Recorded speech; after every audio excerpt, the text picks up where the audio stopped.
Le député de Nanaimo, Lady Smith. Merci, Monsieur le Président. Aujourd'hui, j'aimerais soulever une question de privilège. Il s'agit de ma première occasion de le faire. D'abord, j'aimerais parler de la tragédie qui a eu lieu en fin de semaine en Nouvelle-Écosse. Je suis certain que tout le monde est touché par cette tragédie. Cela ajoute à l'urgence de ma demande. Votre rôle, Monsieur le Président, est de protéger les droits et les privilèges de tous les députés de cette Chambre. Historiquement, le Président est aussi responsable de la sécurité physique des députés et de tous ceux qui travaillent au Parlement. Nous sommes actuellement dans une situation de pandémie en raison de la COVID-19. Les répercussions de cette pandémie expliquent pourquoi le Parlement, par consentement unanime, a convenu d'ajourner jusqu'à cette date. Mais je dirais que la date du 20 avril a été une date aléatoire. Personne ne savait à l'époque ce que la pandémie ne signifiait. Maintenant, nous savons ce que ça veut dire que d'aplanir la courbe. Le 13 mars, nous avons convenu d'ajourner et nous avons ajouté dans cette motion un énoncé qui disait que nous devons respecter les conseils des autorités de santé. Monsieur le Président, nous demandons que la Chambre soit de nouveau ajournée.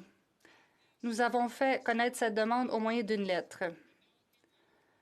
Nous sommes pourtant ici, mais les droits et les privilèges de nombreux députés sont lésés par toute motion visant à aller de l'avant avec les séances de la Chambre. Tous les députés de la Nouvelle-Écosse, du Nouveau-Brunswick, de l'île du Prince-Édouard et de Terre-Neuve-Labrador ne peuvent pas participer en raison des ordres de quarantaine de leur province. Ils doivent donc s'isoler même de leur famille à leur retour. C'est douloureux compte tenu qu'après ce qui s'est passé, nos collègues de la Nouvelle-Écosse ne peuvent pas se réunir. Ils ne peuvent pas se consoler ni consoler leurs commettants. Et personne ne peut non plus aller en Nouvelle-Écosse pour consoler les gens là-bas. Nos pensées accompagnent les Néo-Écossais et ceux partout au Canada qui sont touchés par cette tragédie. Je sais que ma collègue de Saanich Gulf Islands, ancienne résidente de la Nouvelle-Écosse, connaît certaines des familles des victimes. Il n'est pas idéal de débattre de procédure pour l'instant. Si ma collègue de l'île du Prince-Édouard veut représenter ses collègues, ce qui est sa tâche, elle aurait à s'isoler de son mari et de ses enfants à son retour, et ce pendant 14 jours. Les députés du Québec ont aussi eu la demande de la part de leur gouvernement de ne pas voyager.